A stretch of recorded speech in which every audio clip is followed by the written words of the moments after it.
Ayan, nalabas na. Hoop, puno na yan.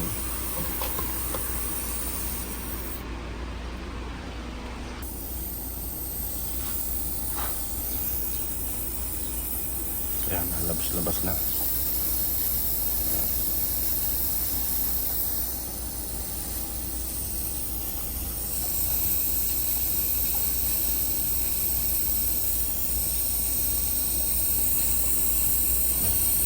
Pag ganyan, oh.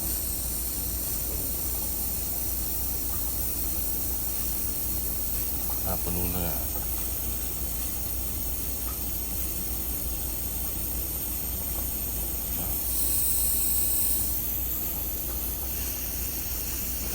Rated news sa mundo ng showbiz! Ever laughable, Papa Awal Paz. At ako naman